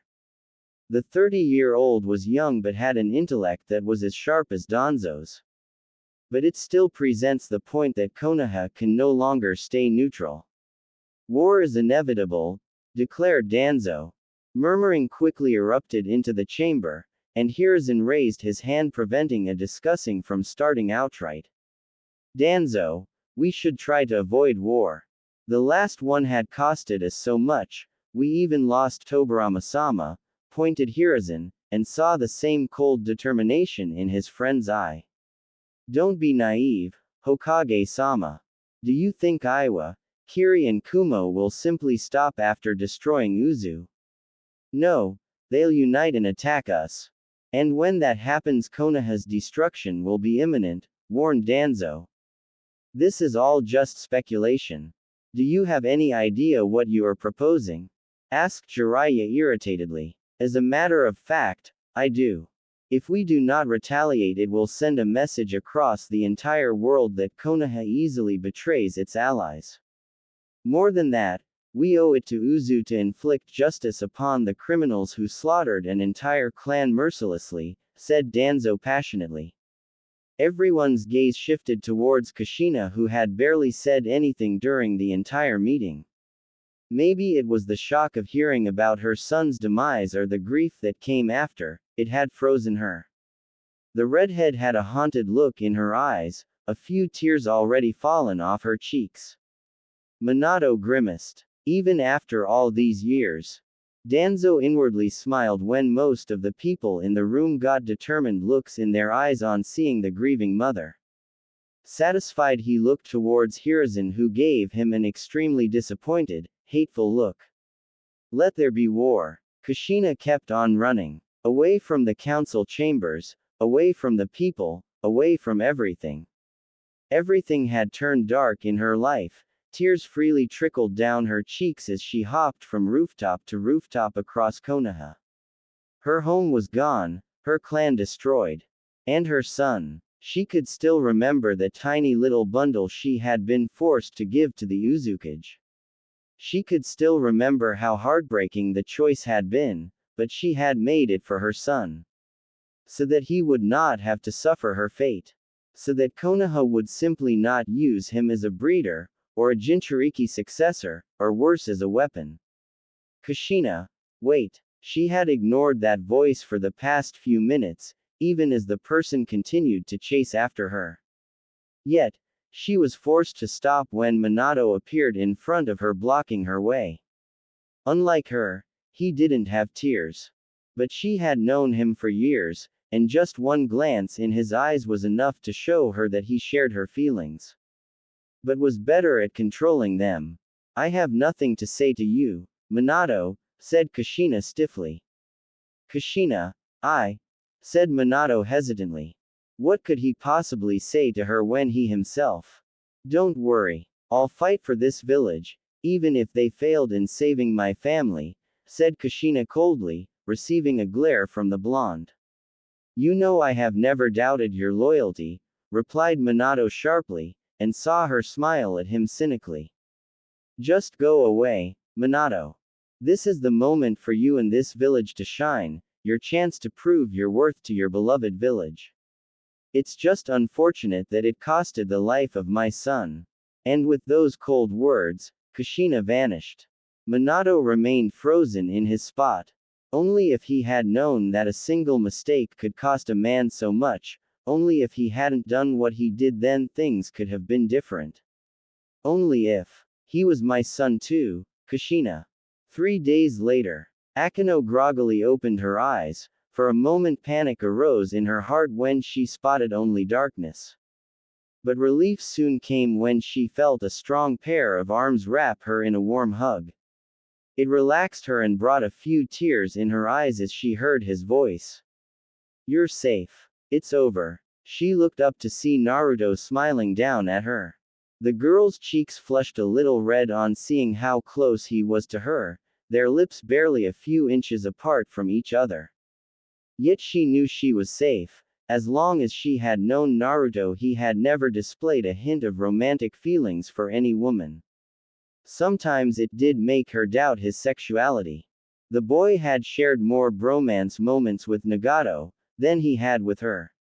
Yet this was refreshing. You done, perv? Asked Naruto bemusedly. Shut up, replied Akeno, a smile arriving on her lips. Her eyes then settled on him as he simply stared back at her. In a move which surprised Naruto, she leaned forward and tried to kiss his lips. At the last second, he moved away, making her kiss his cheek instead. Before she could feel embarrassed, Naruto cupped her chin and looked her straight in the eye. "You deserve someone better," said Naruto hesitantly, as she looked at him sharply. "Let me be the judge of that," replied Akino, some anger seeping into her tone. Naruto slowly got back on his feet and walked a few meters away to stand at the entrance of the cave they were currently taking shelter in. "The third great ninja war has started." His words shocked Akino to the core. Her eyes widened as she tried to imagine the consequences of this catastrophe. Konoha has entered into the war to seek revenge for Uzu. It's rather ironic, but with their arrival Suno would follow. The flames of war would engulf all lands and an era of darkness approaches us all, said Naruto calmly. "And whose side are you on?" asked Akino hesitantly, making him smile a little. "My own. I am going to fuel this war. Every ninja village is my enemy. My goal is to make each and every one of them suffer terrible losses, because unless their military and economic powers are reduced to rubble, they'll continue to possess the desire and capability to wage wars," explained Naruto frankly. "This wasn't what the Uzukage wanted," hinted Akino, and flinched on receiving his sharp glare. "He's dead. And I don't have time to linger in regret or ponder what he would have done in this situation. It's up to me now. The sad thing is that unless I wage war, I can't have peace in this world. Akino, I can't give you what you want. Because I don't have the capacity to love, my existence itself was a mistake," said Naruto sadly. Akino lowered her gaze. His words, while harsh, only presented the bitter truth. Births must be controlled by an existence who's either extremely incompetent or extremely sarcastic, said Naruto dryly. Akino saw Naruto's gaze fixed on the Uzu headband that he was holding in his right palm. "Already, I have nothing left to lose," muttered Naruto. He turned around and this time Akino saw raw determination burning in his eyes. A fire that she had never seen before. "But even so, I will fight," promised Naruto. The young boy's gaze shifted towards the sky, as the face of his deceased Uzukage smiled down at him from the heavens. "To keep my promise to you, and to gain something to quench this thirst in my heart. Is that a good friend, or a strong enemy? Ninja world, will you fill that role?" Akino and Nagato stood beside their best friend and the de facto leader of their small clan. They patiently waited while Naruto keenly studied the map placed in front of him. The dim fire that they had created in the dark cave being the only source of light. The curious young children lay peacefully in another area, happily chatting with each other, trusting their last three guardians with their lives. It had been 3 weeks since the start of the Third Great Ninja War. Akino and the captured children had slowly recovered back to full health, while Naruto and Nagato had conducted small raids across nearby villages and gathered necessary resources to sustain the survival of their family. The stolen goods and resources had been deliberately kept low in amount in order to avoid getting under Konoha's radar. Naruto had explained that these minor raids would not only help them in their survival, while also increasing the paranoia of the people of Fire Nation. Nobody ever suspected that the survivors of an extinct clan were the ones doing these mischiefs. Instead, the blame was being firmly laid on Kumo or in some cases Iwa. The two Chunin had to admit, Naruto had a devious mind when it came to war. It was as if the boy was born to destroy. And judging from the cynical, borderline evil grin visible on Naruto's lips made them a little nervous. "Leave it to the Nara to do something like this," commented Naruto. "What do you mean?" asked Akino, a frown visible on the silver-haired girl's face. "Konoha is taking its time to step into this war. Rather than directly attack Iwa, Kiri and Kumo, they are organizing their armies. No matter how strong they are, they cannot possibly hope to take on 3 major villages all alone. If my guess is correct, They must have already sent a delegation to Suna, explained Naruto. But what would Suna gain from allying with Konoha? They are at best cordial to each other, suggested Nagato, but his friend simply smiled. No major village can avoid this war. Suna is right beside Iwa, and is the weakest among the big five. The Tsuchikage alone could wipe out more than half of Suna's shinobi on his own. While Suna has a strong ninja in the form of the Sandaime Kazekage, he is just one man. Fear and anxiety are common in war, and the Kazekage would rather ally himself with a pacifist and stable Hiruzen Sarutobi rather than face this world war alone, explained Naruto with a smile. That does make sense, said Akino in a surprised voice. We can't allow that to happen. Neither can we afford Suna to stay neutral. If even one of the major villages remained strong after this war, then our entire cause would have failed, warned Nagato, getting a nod from his friends. Correct, Nagato. That is precisely why we will destroy this budding alliance, declared Naruto, a cold look visible in his eyes. How? Asked his friends in unison, making Naruto raise 3 fingers. He spent the next few minutes explaining the mission to his friends, and by the time he was finished both of them were staring at him with a mix of awe and shock. Is there a problem? Asked Naruto quietly. No. It's just, said Akino hesitantly, and flinched when Naruto's gaze bore down on her. We are an assassination squad. The 3 of us are the closest Anbus Uzu ever had. Most of all, have you forgotten how every one of these villages played a part in destroying our village and our clan? Asked Naruto harshly. He's right. There is no room for sympathy. We must remain focused on the real objective, which is peace, insisted Nagato fiercely. Akino nodded. Nagato, I want you to stay here and protect these children. I can't afford another mistake, and I know you can do it, said Naruto seriously. Akino smirked. The way Naruto had worded his will had left very little room for Nagato to protest. Yet the boy did that regardless. Don't tell me you plan to do this solo? Asked Nagato incredulously. Naruto shook his head. Akino will be my partner for this operation. And it's just like you said, the only thing that matters is our mission, or have you changed your mind? Asked Naruto. Nagato flinched. We will be back within a week. Don't conduct any raids until then, stay here and protect our people. And most of all, start teaching them the basics of ninja arts, instructed Naruto. You want me to babysit and teach? Are you insane? Asked Nagato worriedly. Akino chuckled. Maybe. But you are the only one among the 3 of us who has the patience and talent to teach others. Start training the ones who are fit to be a ninja. For those who don't have the talent, focus on teaching them the ways to make scrolls, stocking weapons, tailoring, and medical ninjutsu.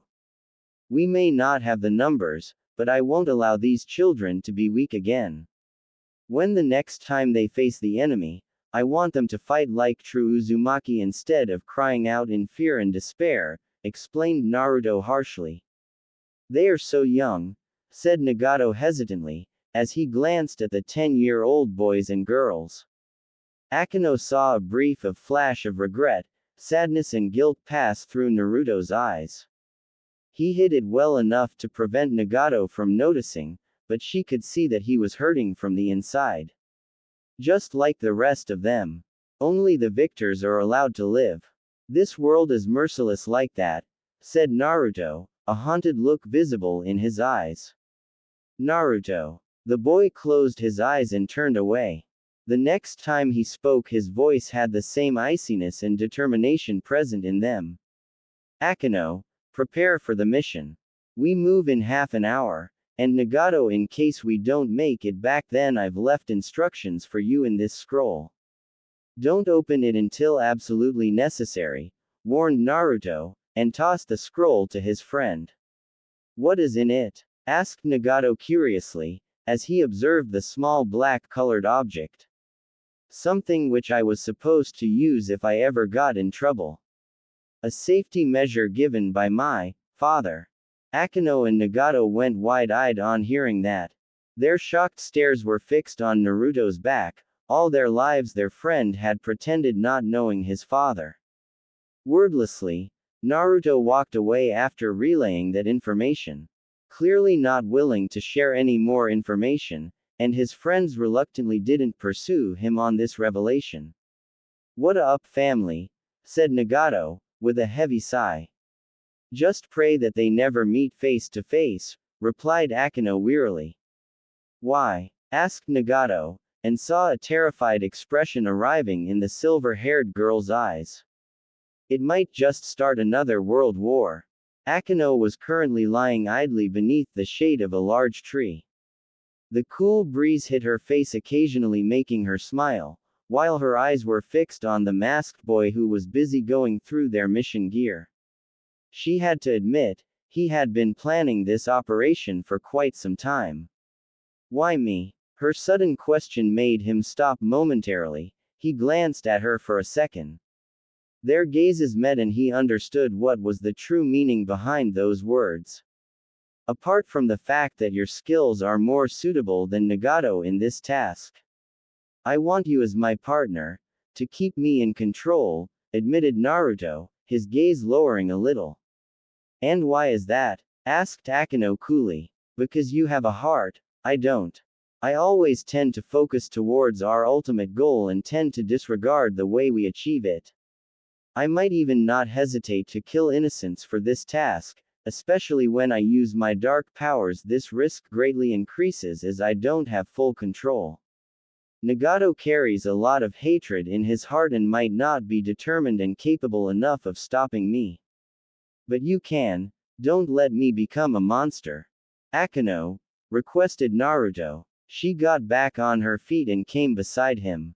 Placing a hand on his shoulder, she gave him a proud smile. The fact that you know this is enough proof that you will not become the monster you fear. And neither will I let you become one, promised Akino. He smiled. Thanks. Akino couldn't help but notice the fact that he had a nice smile. He may have rejected her feelings, but she could barely accept such a decision of a person who hardly even understood his own pain. So, she would wait. Instead of pushing him further, she would support him as a loyal friend and comrade. And maybe a few years later, when all of this madness was over and their dream of peace was a reality, then